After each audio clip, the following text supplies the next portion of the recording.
Anyway, we are here to talk about Afterpay and Square. We know that the Equity Mates community and many retail investors at large have really enjoyed the Afterpay story over the last, 6 years or so since it's been public. And today it came out early morning that there's been a bid from, acquisition offer from Square. Yeah. Now, as we kick off this episode today, I'm going to commit that there will be no "I wonder if Square will pay in 4 installments" jokes. They've been done enough today, and they weren't that funny to begin with.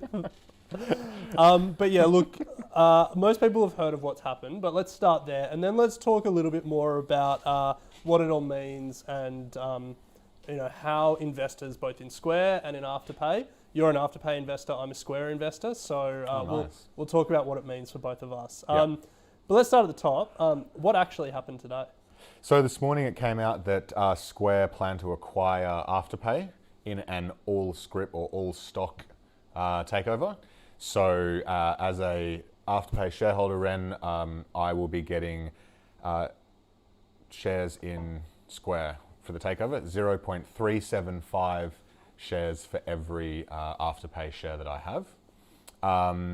Based on Square's closing price on Friday, the implied value of Afterpay is going to be 39 billion Australian dollars, which is a premium of 30% or thereabouts? 30%, yeah. Yeah, to the last closing price of Afterpay, which I think was about $96, and as expected, shot up this morning to close to $120. Yeah. As So expected. the per share acquisition price is about $126.20 or 21. Yeah. So as an Afterpay shareholder, you're pretty happy today.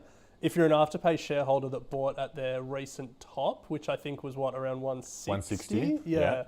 Maybe less happy. You're not that happy? If you bought at 9 in March 2020, you're very happy. If you bought at $2, which is when you bought, you're very happy.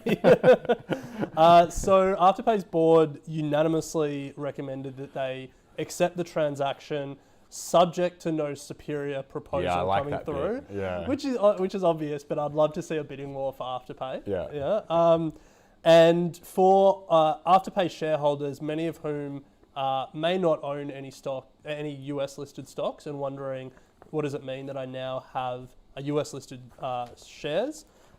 Square has agreed to establish a secondary listing on the ASX through a CHESS depository interest, and we'll be able to trade Square shares on the ASX. Yeah.